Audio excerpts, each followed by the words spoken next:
I don't even know what happened to the countdown, Jesse. Welcome back to The Truth Hurts, where we expose corrupt politicians and lying corporate media. I'm Jake Duesenberg, your host, broadcasting live from Roseville, Minnesota, in the belly of the beast, the liberal zombie apocalypse of Minneapolis and St. Paul. Joining me, as always, MAGA Jesse. How you doing there, MAGA Jesse? Doing good. Yeah, it's been a little bit, but good to be back at it. I was enjoying myself up north for the 4th of July, having lots of fun with friends and family. So good to get back into the swing of things. But yeah, we got lots of good politics to discuss today. Yeah, and this is very Minnesota centric, but I do want to touch base after we talk about Tim Walz and what I consider the expensive con by Tim Walz. I really am excited to talk about this. But after we get done with this, I do want to go into Epstein, some of the new things that have come out, and then get your opinion on it. And then we got a follow up on the story that you published. What was that, a couple weeks ago? What was that story about? Yeah, you're saying on Ron Kresha there. So yeah, this was published a little bit ago. It was a story that was presented actually to the Morrison County Republican Party. So we'll get into some updates on that because a legislator, which was Isaac Schultz, was who is on the fraud committee, was presented evidence of Ron Kresha, his House seatmate, committing PPP fraud. So that's a very important issue, and hopefully the Republicans within the fraud committee are willing to investigate their own party members. Allegedly, we have to say that because, I mean, he did provide Definitely. a statement, although he didn't dress it, so we want to talk about that. But what it looks like is it could be fraud. We just don't know the answer yet. Right. What we Yep, have and is that's what we have to wait for too, right? You know, and I'd hope that the fraud committee will jump on it, and considering that the locals and conservative activists brought forward things that they presume represent evidence of fraud, needs to be looked into. right on. Join us in the comment section, Tucker91. Good afternoon. I saw Hate Minnesota was joining us beforehand. Brad Ganser's on YouTube today. Woohoo. We get the stream on both, by the way. Actually, you do too. Well, there's a benefit of Rumble Studio. It actually aggregates both. Do we even need Dawson anymore? I don't know if we need Dawson. Trust me, I want Dawson back. Laser Jump 56 says hi from Gaylord. We say hi back to you. If you want to interrupt us at any time, hit that Rumble Red button. If you want to join us as a premium subscriber and join us in the post show, you can go to truthhurtsnews.com and click on support us. You get a free locals account, and that's where we do our post show, which starts right after this show. We get usually some juicy gossip and have a lot of fun in that. Cindy Lou 90 waving back at you as well. This show is really about the audience. We have the greatest audience in all of broadcast media. I swear to God, we are the best audience. So thank you guys. If you weren't joining us in these broadcasts, we wouldn't even do them. Our True Seeker 450. Good afternoon, everyone. I say good afternoon to you too. All right. So if you want to interrupt at the same time, hit that Rumble rant button on Rumble, and we will go live to your comment. We're also brought to you by Alpine Cabinetry in the great city of St. Cloud, Minnesota. And it'd be remiss if I didn't bring up John Galt Mortgage Company, which is a great sponsor of the show. And by the way, one of the founders of John Galt Mortgage is starting his own podcast here, which I'm real excited. So I should have Tim on to preview that. But great guys, if you're buying a home, give them a chance to finance a home. You can go to johngaltmortgage.com or check them on Facebook or X for fantastic memes. Top-notch political meme game. We're also brought to you by EliteGuardianMN.com. You can go to EliteGuardianMN.com. You can shoot with me. We got a permit to carry class tomorrow, so hurry up and sign up if you would like. All that business. And you know, one thing maybe for the post show here, maybe we can show off the 4th of July float that I had for the post show. We'll give that to the exclusive members. You guys get to see what kind of fun I was having for the 4th of July. And then we get to find out why I don't like your float. Yep.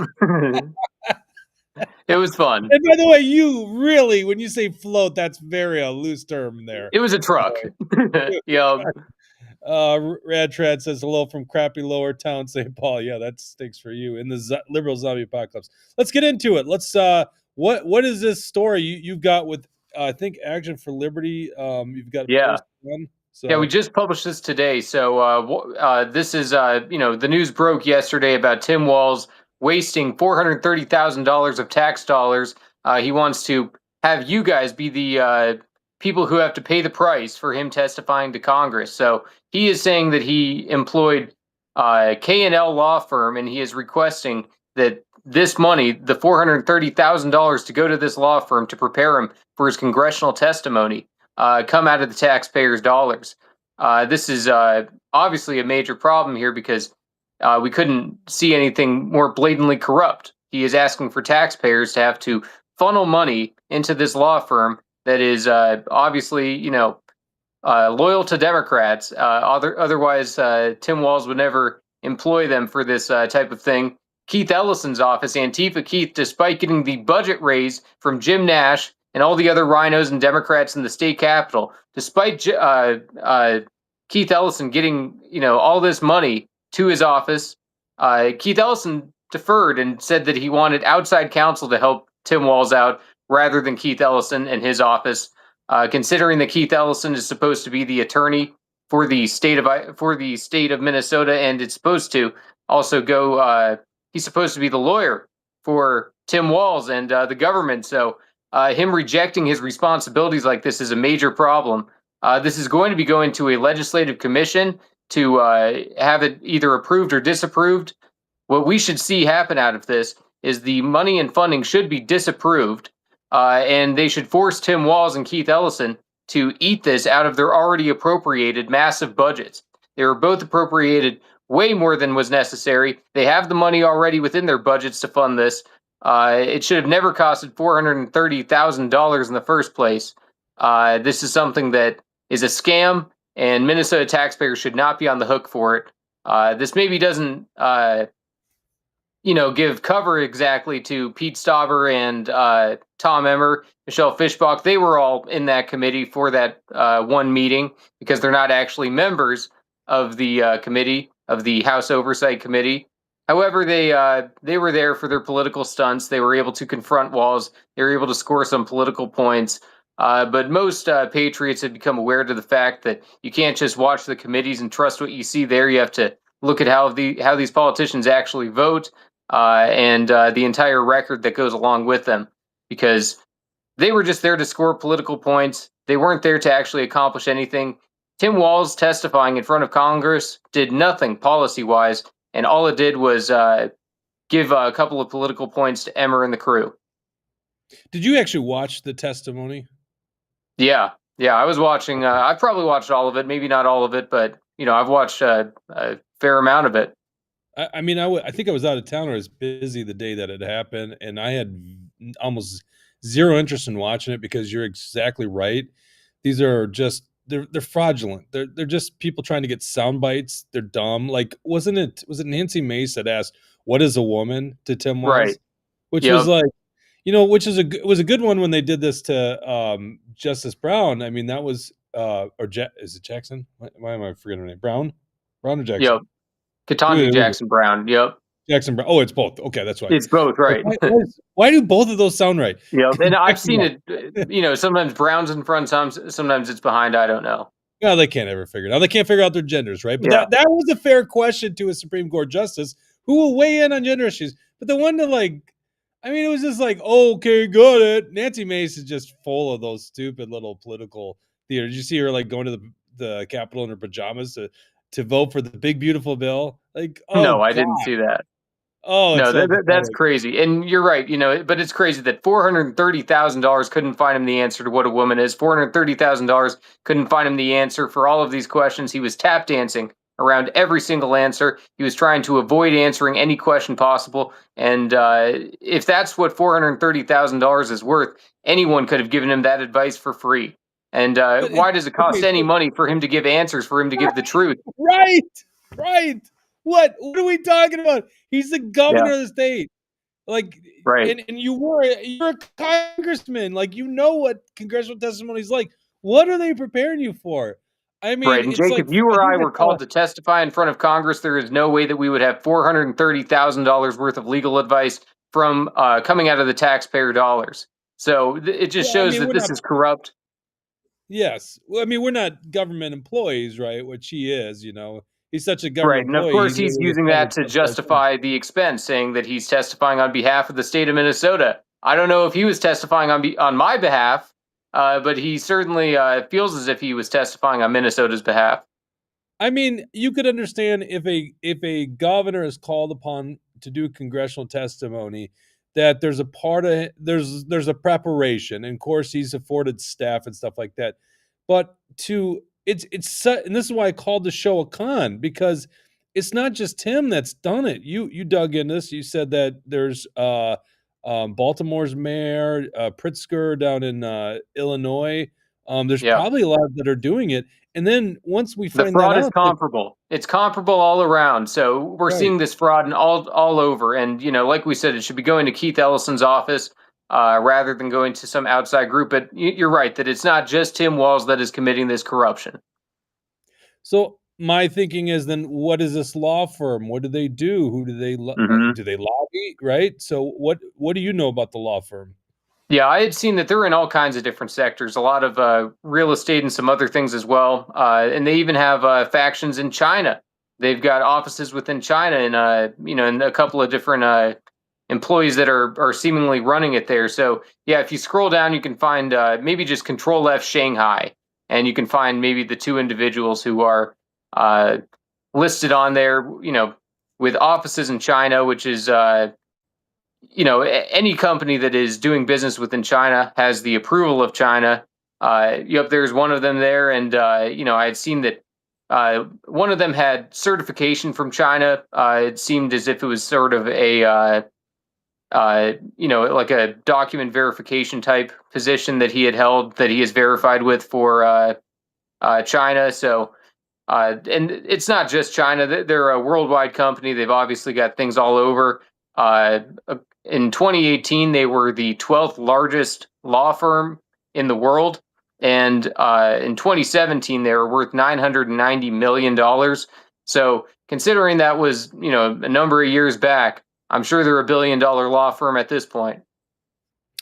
Do we know if it's the same law firm that took care of the other politicians? I mean, do they specialize Oh, in are you this? Is saying this for JV Pritzker and Kathy Hochul? I believe that they well? use Yeah. different. Right. I Oh, believe they use different places. And, I just did some preliminary research into this K&L law firm just to see what kind of stuff I could find. There was one thing that was interesting. They apparently deleted their DEI policy once the Trump administration had said the Department of Justice is not going to be accepting these things anymore. So they apparently fell in line. And Tim Walz apparently used someone who no longer respects DEI. oh man. Okay, so I had seen somewhere that they were billable hours for like I want to say it was $516 or something like that, or Right. 516 an hour. And so when you think about that, like what are the hours of that? I guess I haven't even done the math. 430 divided by 516. Assuming that's Yeah. all they're paying for. I mean, obviously they're probably putting on a bunch of other Right, and then costs. when you look at the actual 842 hours that hours. were spent in the congressional testimony, let's see here is over $61,000 were spent per hour for each hour of congressional testimony. So apparently, Tim Walz is getting over $61,000 worth of legal advice. That's what he had cram packed into his testimony there in front of Congress. So were these lawyers behind him, and then he was referencing them? Like, what's that? I don't even understand what that cost would be then. Right. It would be interesting to, maybe look at the people that are behind him. I thought I recognized one of the people that was sitting behind Walz during the testimony. It looked like it was one of his staffers that I think I'd seen at press conferences and things like that. But yeah, the other individuals maybe were a part of that law firm. Hmm. Okay, so um, the way this became a story, and I believe Star Tribune, I think Ryan Faircloth was the one that broke this, was that there was a request by the Walz administration to a commission, a legislative commission in Minnesota, which I guess would be bipartisan, asking for this to be covered by some expense that's not on the governor's books. Is that correct? Mhm. Right, and I think that he actually requested it the day of the testimony. So he was asking for it almost retroactively to say that, well, I've already had these hours billed, so now it's who's going to pay up. Hmm. So there's a commission. I mean, the job of the commission, you would think, is to approve expenses, wouldn't you? Yeah, you would think, right? And yeah, because obviously there's going to be things that aren't going to be planned for budgetarily, but this is something that uh, the governor's office should have to eat this, as well as the attorney general's office, because those are the two offices that should have been preparing for this legally. They shouldn't have had to look to outside counsel. The fact that they're saying they had to look to outside counsel proves that the state of Minnesota is too incompetent to prepare a governor for a congressional testimony, and especially when he's defending things like illegal aliens. He's defending free socialism, free healthcare, and all these different things for them, free tuition and whatnot. So uh, I guess it is a little difficult to have to go in front of Congress and defend something illegal. You do have to choose your words carefully. So I guess I can't blame or fault Walz on that. But the biggest problem is the fact that he's enacting these policies in the first place. The congressional testimony didn't do anything to change the policy front. All it did is perhaps maybe do some exposure. Okay, so the big call here then is for Republicans who are on the commission to not allow this to go through, right? And then it would fall on the governor's budget, or Right. they stiff the law firm, right? Yeah. And I'm sure they would then we get more costs renegotiate. because the law firm then sues the state of Minnesota. I mean, did Tim Walz get us into more problems than we needed? Right. Right, that could happen. I wouldn't be shocked, and maybe even once it is, let's say it were go to the governor's office, and they were the ones who are going to have to pay. I'm sure things would be negotiated to lower the price, and if things can be negotiated to lower the price within what the governor's office is going to be paying, shouldn't the price be lowered for what taxpayers are supposed to be fronting the bill for? Right. All right. So, do we have any idea when this commission is going to meet and decide this stuff? And do we even know who's on the commission? Not exactly. The Star Tribune article was a little vague, and I was trying to do some investigating into it as well. There's, a few different legislative commissions that are out there, and I'm not exactly sure when this will be decided. Based on what the Star Tribune had reported, it didn't sound as if it had been approved. It made it sound as if things were still pending. So I believe that this fight is ongoing, and people should be pressuring their legislators to reject this funding for Tim Walz and force Tim Walz and Keith Ellison to eat it themselves. Do we have the invoices? Is that public record yet? And then, because my question is, I just It can't is to the fathom. Star Tribune. I haven't seen them. Okay, so I just can't fathom how this would cost $430,000. So my thinking is that there's some kind of fraud that's taking place here, right? Um, or some kind of like political payback, right? I'd also Mhm. be interested what lawyers were billed within the law firm. You know, by the size of this law firm, I don't think this is a massive contract for them, although maybe in the time scope it's not a bad one for them. But it looks like they had regional offices, so maybe it's a great haul for the regional office, but certainly the lawyers that are getting paid on it, it's a nice haul, right? So I Mhm. think we should know who those people are and what their affiliation is politically here with Tim Walz and other politicians in Minnesota. And by the way, this is all after Bobby Joe Champion, the Democrat Senate president, also faced an ethics complaint and had to defend himself for basically a conflict of interest with a law firm that that he was a law firm that he deals with, or is a client, I can't remember, but also got some grant money. Is that right? Do I have that story correct? It's I been a think you while. got it roughly right. I haven't dug in. It's been a little bit since I dug into it, but that Mhm. roughly sounded right. There's corruption happening at all levels. Right, right. Okay. Um, I want to shift real quick because I know a lot of people in our audience will be interested in this. And I think when we talk about Tim Walz, we get a lot of people from outside of Minnesota too, because they're like, "What is that bozo up to?" So even if you live in Minnesota, you probably don't realize this. He hasn't officially gotten in his next race for governor. I mean, he's raising money, but he's not technically an announced candidate for 2026. So Hmm. Jesse, I don't think we've discussed this for weeks, and there's this story, and then we did talk briefly about the polling. I think you were on that episode, where he's shown that he's got more unfavorability than favorability for the first time in his career, and then there's like 5 points more on that poll of people that think he should not run again. So, do you think Tim Walz is going to run again? it's tough to say. If you would have asked me a couple of days ago, I probably would have leaned a little more no than I'm leaning right now. I read something, I think it was published 3 or 4 days ago from the Star Tribune, that kind of indicated that Walz was looking at another third term. So uh, I think Walz is weighing his options, and I think that he is more likely than not to probably run for reelection. The only other name that I've seen floated beyond Tim Walz is Steve Simon, and that's in the case that Tim Walz doesn't run. So I would suspect that Tim Walz wants to stay relevant. The best way to stay relevant is staying in a high political office. He's not going to be running for the U.S. Senate. He wouldn't demote himself to a U.S. congressional seat like he had previously had. So his only option is either to stay the governor or get an MSNBC gig. Yeah, and that's what I'm thinking is he might want to get paid because it was revealed during his run for VP that he doesn't really have any money. I mean, I say this and it's true. I mean, like he is on public subsidized housing. It's a little rare for a governor not to even own a property. He doesn't own a property. He sold that, what was that before the pandemic or something like that? It was a while ago. Yeah. So he doesn't own any property. He actually is completely subsidized by the government.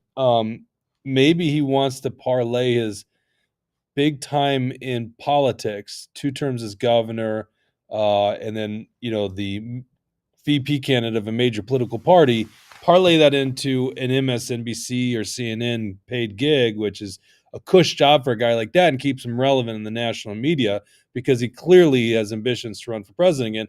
And I don't think people should ignore the fact that he stands a chance in the Democrat primaries, to be honest with you. Right. I think he'll get his ass handed to him in the general election. In many And regards, people do not want to see another absent governor. He was absent while he was running for VP. He was not showing up, all of the negotiations that were going on. Even after the election, he's doing all of these Republican town hall events where he's showing yeah, up in these Republican districts, and they're kicking Republicans out. They don't even want MAGA people to be allowed in the crowd. So it shows you that it's all just a scam.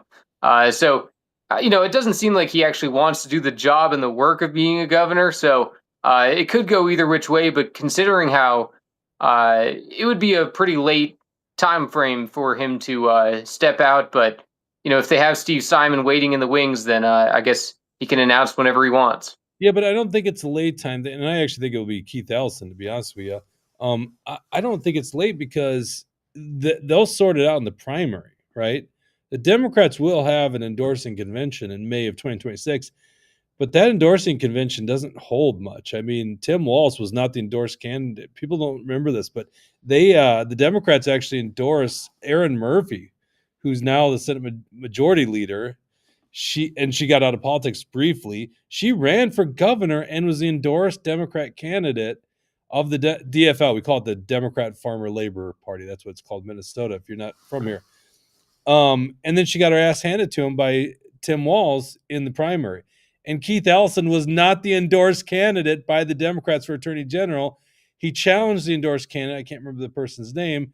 And he won that primary. So honestly, I think it's very possible that Keith Ellison gets into that race, and he's going to have a constituency. And he's going to have his own people, and makes a good bid for governor. I also wonder, is Amy Klobuchar at all interested in running for governor? She's obviously got ambitions for president. Would she have ambitions to run for governor too? That makes me wonder. Yeah, that would be interesting. I'm not sure, and I haven't seen anything from Keith Ellison suggesting one way or the other whether he was going to run for re-election for Attorney General. So I guess it is still on the table to see if he would go for higher office. Right. Okay, let's talk about Epstein. All right, if we can. This segment's brought to you by John Galt Mortgage Company, which I don't feel like that sounded right, saying that this subject of Epstein was brought to you by them. They have no affiliation whatsoever with Jeffrey Epstein. Tim and Andrew never flew on the Lolita Expressway. I just have to disclose that. But if you're buying a home, you do want to give the good guys at John Galt Mortgage a chance. At financing a home, go to johngaltmortgage.com. So you missed our episode on Tuesday. I had Gunner. Gunner's awesome. He's very well researched on Jeffrey Epstein, as am I. And then, of course, after, or I think it probably happened around the time of our show, so we didn't break this to our audience. Trump is in a press conference. I don't think I need to play the video. I think most of you guys have probably seen this video, but Trump basically says, why are we still talking about this guy? It was maybe the most tone deaf thing I've ever heard Donald Trump say. You know, you can hate on Trump as much as you want, but that guy has had an ear to his base from day one, from pivoting right into, or I shouldn't say pivoting, but moving right into a core issue on immigration. Like that guy understands the temperature of the base, and yet I watched him for the first time like completely undermine what his base cares about Jeffrey Epstein. And because it's obviously very important. And the other thing is, I mean, they're clearly lying, Jesse. They are clearly lying on it, but maybe you have a different take. So what is your take on this recent development on MAGA world and Trump basically saying that there's no client list? Yeah, I thought, I saw the clip too. I thought it was disappointing when Trump was pushing off the issue. The friendliest interpretation that I could give maybe to what Trump was saying was that it wasn't the right time or place because they were maybe dealing with the Texas flooding stuff a little bit more. But regardless of that, the question should always have to be answered. And Pam Bondi and Kash Patel have both proven that they're not the real deal, that they're not going to release this information. We're seeing all this stuff now that Pam Bondi is a Scientologist, or that she is extremely close to the Scientologist. She got all What this does that money, the mean by campaign that? donations. Okay, yeah, I saw she had campaign donations, but she's not like a practicing Scientologist, is she? I mean, who else associates with the Scientologists other than people who are willing to engage in their cult? And it's very funny that Pam Bondi was going to speak at these Scientology events on the topic of human trafficking, because here we are today saying that we need someone to expose the human trafficking that happened with Epstein's Island.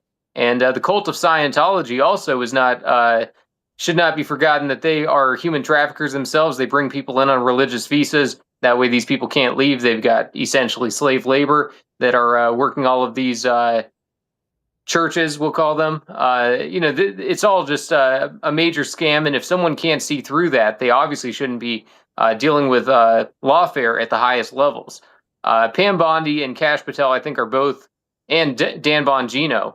He's probably maybe the worst of them because he probably knows better. And Kash Patel knows better as well. So, Do you think these guys are all lying? Is that your synopsis?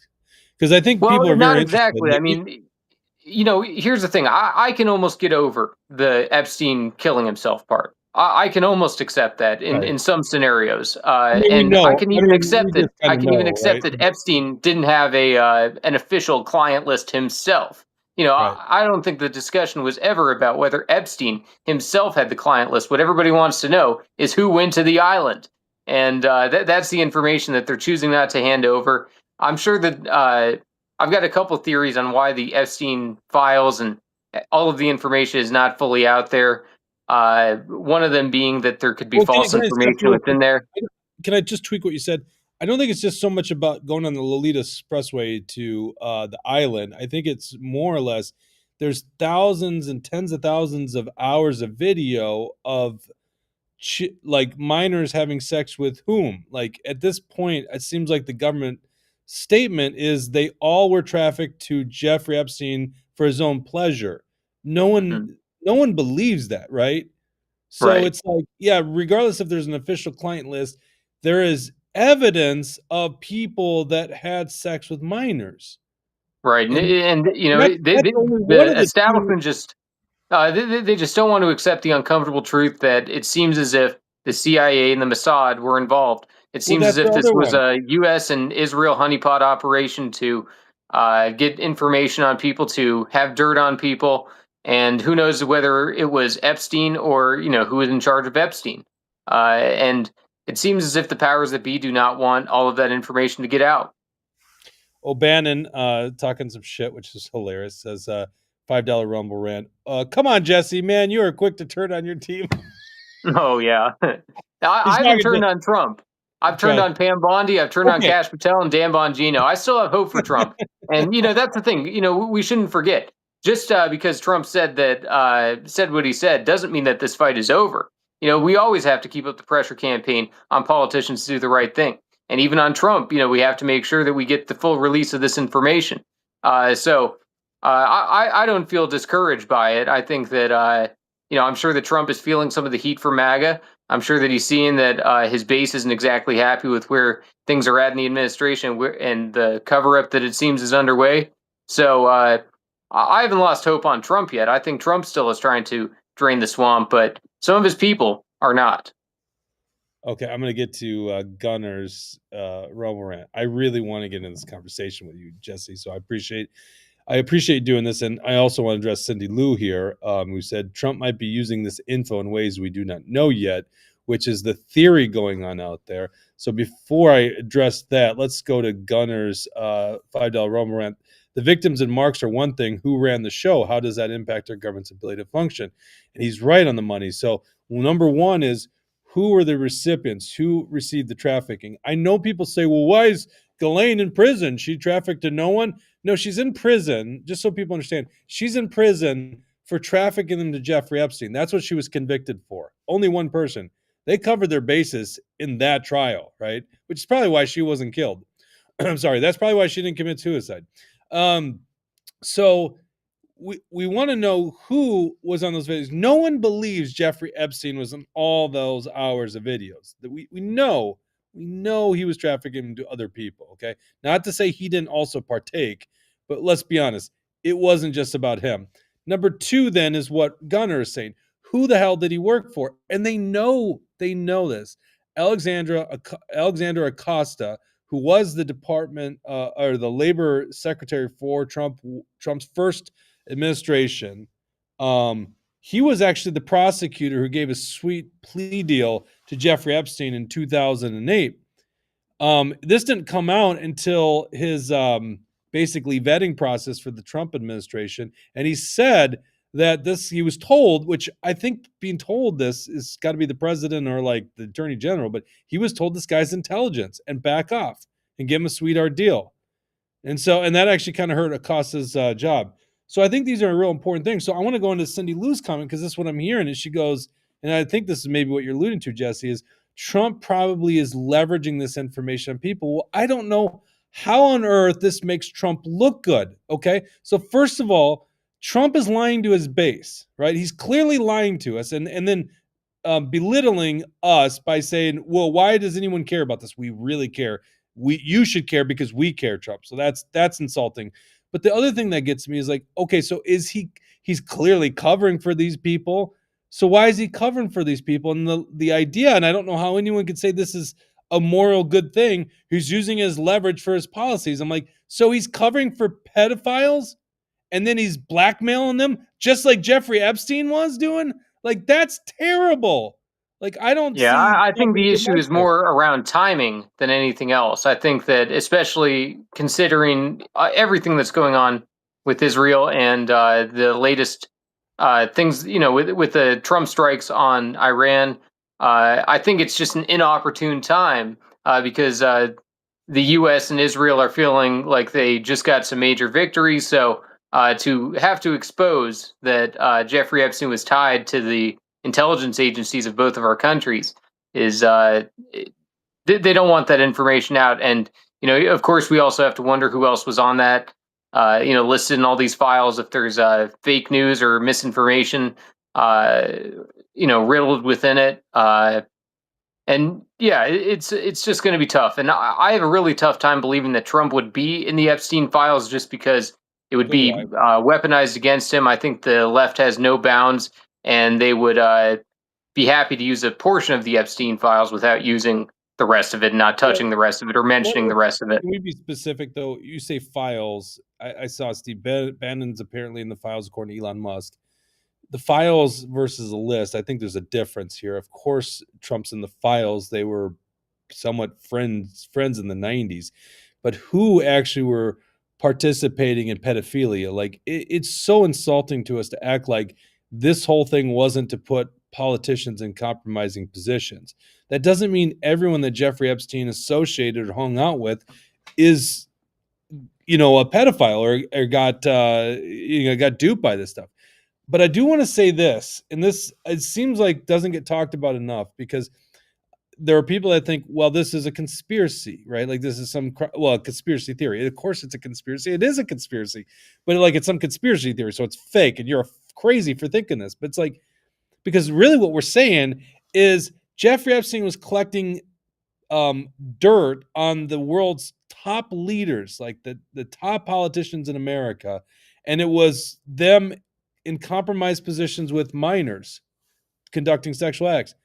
Well, Denny Hestert, who was the Speaker of the House, like authorizing the war in Iraq, by the way, big mistake there, but under the Bush years, literally went to prison for hush money payments to young men that he sexually abused when they were minors. So you had a pedophile third in line for the presidency less than 20 years ago in the United States of America. And that was also during the time where, what the hell was that? It was a big scandal. It was a congressman from Florida. Oh, it's slipping my mind right now. I want to say it was like Mark something. But it was another Republican that also there was some big scandal, and I don't think it was ever proven in a court, but it was this big fallout. I mean, this is not like when you have a former Speaker of the House that literally admitted he actually didn't get prosecuted for it. He got prosecuted for the hush money payment, but he admitted to sexually abusing minors like back in the 70s, which I'm guessing you can't just turn that off, so I'm guessing he probably still had those proclivities, and probably there's people that we'll never know about. Those are the people at the highest level of our government. So 100%, it's believable that Epstein was collecting this intel on people. And so it's so important. So, I want to push back on you. The classic political excuses, now is not the time, right? We got these important things going on. Well, when the hell is the time to expose the people that are compromising our government? And maybe, just maybe, if we expose them, they won't be compromised, steering the ship continually in the wrong direction. Yeah, I agree. I always think now is the time, but if I had to guess, maybe that would be one of the reasonings into going why they are holding things back, and also, yeah, it's who knows why Pam Bondi and Wakash Patel and Dan Bongino, why they feel the need to cover things up.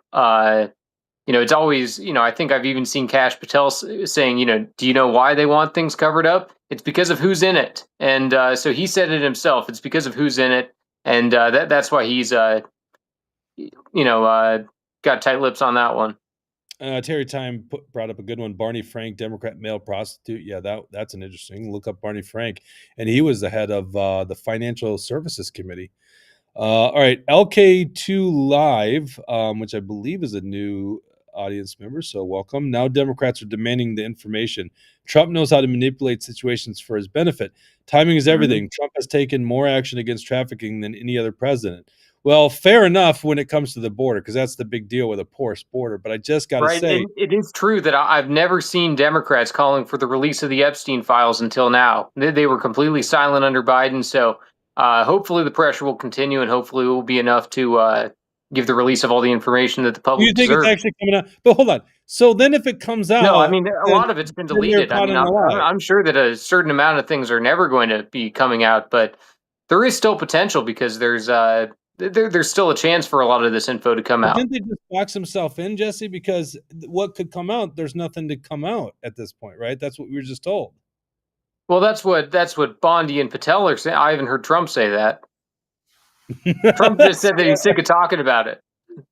Well, I guess he could throw Bondi under the bus. Not that any of us would feel bad about that. She can go back to her Scientology. This is from O'Bannon. The Earth is round. We landed on the moon, and Jeffrey Epstein killed himself. Which one is true? Maybe the answers are Ghislaine's black book, which was admitted into evidence in her trial. That's a fair point. Yeah, that black book was in trial. I was just in a video from Alan Dershowitz, who I always assumed was one of the guys that was probably a client. I mean, he did say he could massage at Epstein's place in New York. Just his underwear was left on. But Dershowitz seems to say, and I just watched the video beforehand, so I shouldn't really be quoting this, but that the black book, or he did see it because he was actually Epstein's lawyer at one point.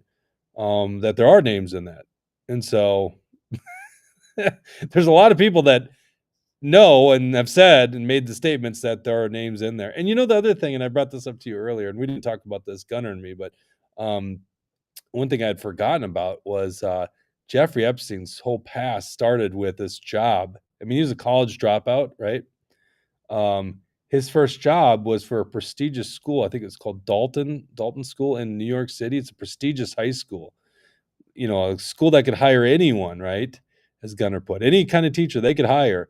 But they hire Epstein, who's a college dropout. That's his first real job, professional job. And the headmaster of that school was former Attorney General Bill Barr's father.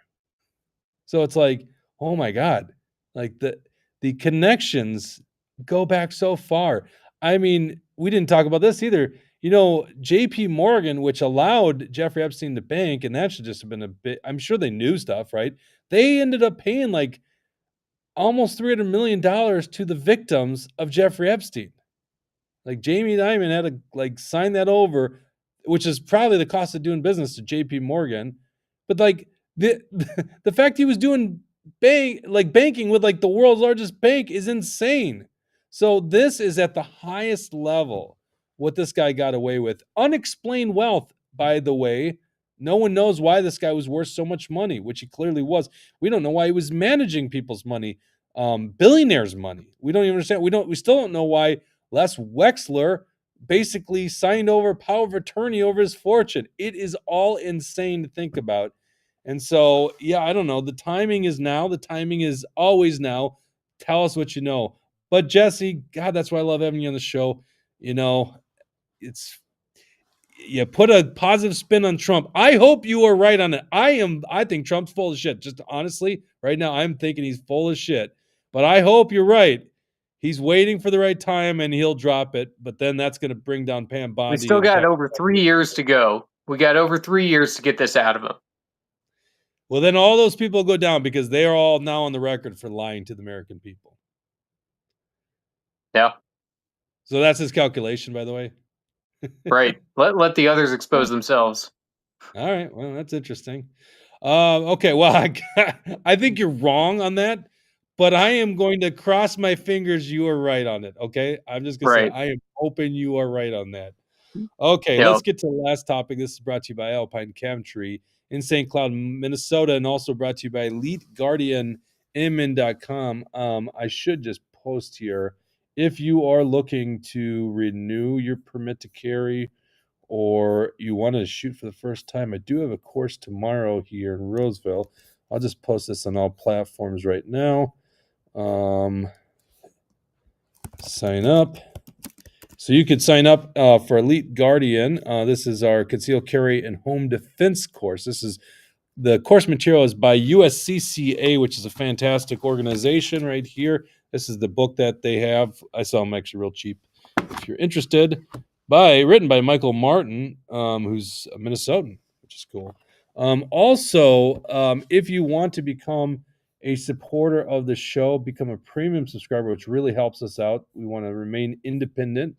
We only have advertisers that believe what you and I believe in, and otherwise the show is supported by you. Become a premium subscriber. I'm going to put that down here. And thank you to all the Rumble Rants too, by the way. So you can sign up right there and become a premium subscriber, and then you'll get to see on today's post show with Jesse and me, which is on locals only. You get to see Jesse's, we'll call it a float in the parade. For those that don't know, Jesse's most infamous picture is when he entered his own parade or own float in a parade. I think it was 2021, maybe it was 2022, but you were out there in Nashua. Nashwauk? What is it? Nashwauk? Yep. And you got your Dump Walz t-shirt and you got a picture with Tim Walz. Totally lucky. You have family there. That's why you were there. And Tim Walz decided to do a small community parade on the 4th of July. And you went up to Tim Walz and you got that infamous picture with Dump Walz right next to him. It's a great picture. Yeah. All right. Yeah, I had no idea he was going to be there. It just so happened to work out that way. I think some things work out for great reasons. Okay, let's talk about this. So you wrote an article for Action for Liberty. You want me to pull this up here, Jesse?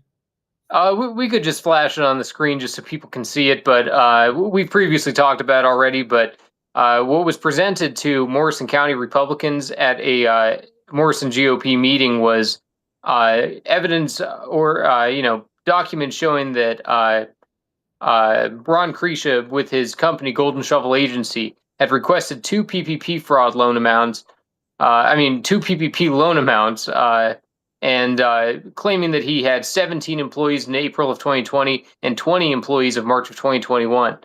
In a deposition in a lawsuit involving his former associate Mary Whalen, where she was suing him in relation to lost wages and intellectual property theft.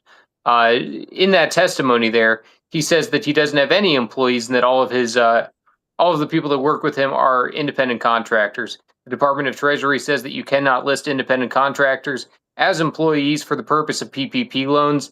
So this evidence and more was presented to Isaac Schultz, who sits on the fraud committee.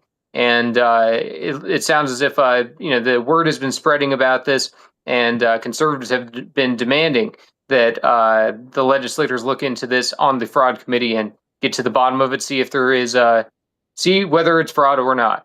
But it amounts to hundreds of thousands of dollars, over $300,000. So this is big money we're talking about here. Okay, so and I still kind of remain a little bit like, I shouldn't say skeptical, but I think that we do need to hear the whole story, because it does seem very interesting. You clearly can't. An employee is not the same as a contractor, and in this case, like you clearly can't, for the purpose of a PPP loan, list a contractor, because an independent contractor also can file for PPP loan. So it'd be like double dipping. And in this case, most likely that would have occurred then, right? So, and I would imagine whoever was in charge of this, which I think he's a partner at the company, and I think he serves as a CFO, would probably have been the guy behind it and would know that and should know that, right? And then if didn't know that, then they would be needing to make a repayment, So, of course, this is the same Ron Kresha that accidentally sent out a massive flyer to people saying he's the endorsed Republican candidate in his primary. And, I made that mistake, CFB. I caught it myself. No harm, no foul, right? What a joke. And only winning by 35 votes. So it's very it's very possible that flyer was the reason that he won, because people were under the false impression that he was GOP endorsed. Right. Okay. So anyhow, he has a statement. So give me 1 second here. I'm going to pull this up, but he has made a statement. Oops, sorry.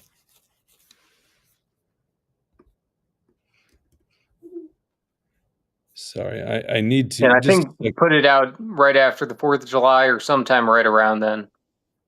Yeah, I'm just realizing the browser that this goes into is not my actual Facebook account. I use that in a different browser. So just 1 second here as I pull this up here. Sorry, guys.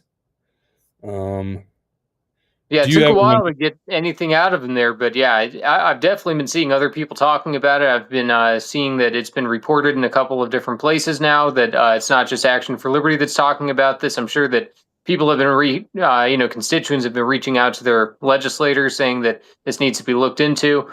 Considering that the Republicans hold a majority on the fraud committee, it's going to take the Republicans to step up and do this investigation. And they shouldn't be having loyalty to Ron Kresha just because they belong to the same political party. Okay, so here we go. This is according to Facebook, his statement. It says, July 5th, 2025, Little Falls, Minnesota. Representative Ron Kresha has released the following statement regarding the constant use of politically motivated misinformation to spread lies and tarnish individual character to spread discord and division. Let me begin with a clear statement against the most recent repeated attacks against me, including the allegations of fraud. I have owned and operated respectable businesses for over 25 years that have benefited the clients and people who earn a living working in our companies. I have been blessed to work with amazing people. For 13 years, I have served as a Minnesota state representative and fought hard for policies and budgets that serve the people in the district I represent. I authored and passed bills to reduce tax burdens, increase. Okay, can I just gloss over that part? That's a little, you're right. Rural legislators must build relationships to pass legislation that is supported by two legislative chambers and the governor. These relationships require integrity, consistency, and willingness to find win-win solutions. I believe representing those needs of all constituents is the responsibility of the elected official, and I have carried out those duties to the very best of my ability. Being an effective elected official in today's world, unfortunately, attracts the attention-seeking keyboard activists who spread misinformation and politically manipulated memes to garner likes, shares, and emotionally charged comments. I continue to be attacked personally by individuals who spend their time filing frivolous lawsuits, speaking lies to gain monetary gain, and will never spend 1 ounce of energy to make our community safer, stronger, and more vibrant. I have yet to see any of these activists at the nursing homes that I support, the schools, or the community events that help families in need. They won't leave the comfort of the computer screen. Finally, I'll leave you with this. The current social media meme, misinformation, and lies are just one more unfounded attack to politically tarnish my reputation. Since the first day I was elected, the opposition has been lying about the work I have accomplished at the Capitol. My family and supporters have asked me to defend myself against these ridiculous claims of impropriety. Again, these recent claims of fraud are unequivocally false. Now, I always like checking is going to the shares. Who shared this? Yeah. Okay, there we go. We got a right there is a former legislator. Oh, another legislator. Oh, another former legislator. It's just a swamp. Yeah, former legislator does it twice. Give me some lobbyists in here. I guess that's all it lets me see. All right, so who knows who all these people are? Probably lobbyists. Clearly, some of them are ex-legislators. I mean, it's such a joke, honest to God. Yeah, and that statement was very non-specific. It was very vague. He's not addressing the actual claims that are being brought forward. He's just saying that it's all lies and misinformation, and trying to just punch back against some of the people criticizing him.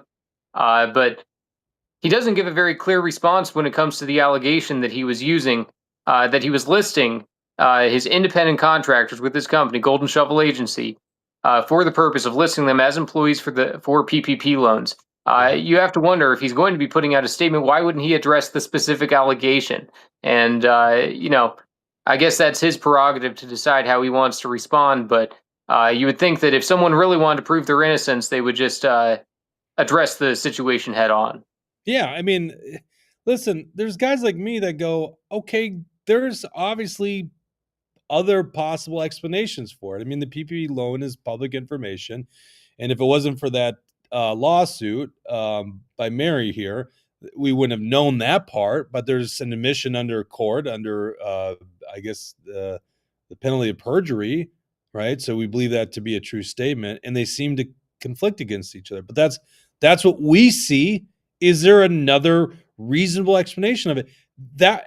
Odd One writes that letter isn't answering the specific charges, saying you've had businesses for years or a legislator means nothing. Answer the PPP charges directly, employees or not. I mean, that's right. And he also had the opportunity to think he's guilty here. Right. And Kresha had the opportunity. He had the opportunity to address this directly to the Morrison County GOP. To my understanding, he was fully aware that it was going to be brought up at the meeting, and he chose not to show up, and he chose not to participate. He could have defended himself in person to the, to everyone there to, wipe it clean so that it doesn't even have to go to the fraud committee. But, the conservatives and local activists that are there are questioning it, saying, we can't let our own state representative get away with fraud if that's what's actually going on here. Right. So, and it's tough to say whether we're actually going to be getting any movement out of it, because it seems as if the rhinos don't want to touch it. We've got a couple of things on the sheet here, Jake, of, some of the memes. I know Kresha's been talking about some of the memes that are out there. He's not exactly happy with all of the people online. So I think that tells the people who are making the memes to keep it up. You're doing a great job, because you're making Ron Kresha nervous with these memes. And so he's, it's kind of interesting to see that, these legislators are refusing to stand up and do something about this. So, yeah, there's an example. I think that's from Minnesota Legislative Memes or something like that on X. Apparently, the Republicans are all about calling out fraud when it's the Democrats. But when it comes time to, call out a Republican, it's a whole different story. And also, we got Walter Hudson, who is saying that we need to be thankful for Ron Kresha, that we can't get any better than Rhino Ron. So you can see in that post there that he's saying that, We couldn't find anybody better to do this education bill. That's why there was that DEI center in there in the beginning. Yeah. That Ron Kresha was, cheerleading the bill then too. So, it just goes to show that it's a big club and we ain't in it. And Walter Hudson is supposed to be on the fraud committee. He's supposed to be going after fraud, and it seems as if he doesn't want to do so when it comes to Ron Kresha. Maybe because he was protecting Ron Kresha during the previous endorsing convention. He showed up, gave a half-hearted endorsement, from what I hear, to Ron Kresha, saying that Ron Kresha showed him where the bathroom was. So apparently that's enough of a reason for Walter Hudson to say that he belongs to be there for another term, as opposed to Diane Webb Skillings, who is actually willing to fight the establishment and go against the grain. So, in Walter's mind, how dare us, ask anything of these politicians, because the Republican politicians are doing the best they can, and we can't get any better than Rhino Ron. Well, the one thing we can say with 100% certainty, Diane Webb Skillings was never on the Lolita Expressway, has never flown with Jeffrey Epstein or even associated with Jeffrey Epstein. We can say that with certainty. I mean, isn't that the person we need up in St. Paul? Wouldn't that be interesting if one of the politicians in Minnesota was on that list? And I kind of wonder who would it be? Al Franken? Yeah, I guess yeah, I could see that, right? But I mean, like, current Norm Coleman? Probably both of them. Yeah, probably that. Because he was really dangerous in the early 2000s. I think that's because, eventually 2008 comes out and he's taken he's pled guilty in Florida. And I don't have any evidence for either of those names. I'm just saying they're both weirdos. We'll go with that. Oh, man. Okay, thank you to our great sponsors today, John Galt Mortgage Company. If you're looking to buy a home, go to johngaltmortgage.com and let them get a chance at financing the home. Otherwise, look them up on Facebook or X. Also brought to you by Alpine Captree in St. Cloud, Minnesota, and EliteGuardianMN.com. Walter should go back to driving trucks, says O'Bannon. Oh, so harsh. That O'Bannon, I'll tell you what. He's harsh. And took issue with you today, Jesse. I don't know. Yeah, that's okay. I can take it.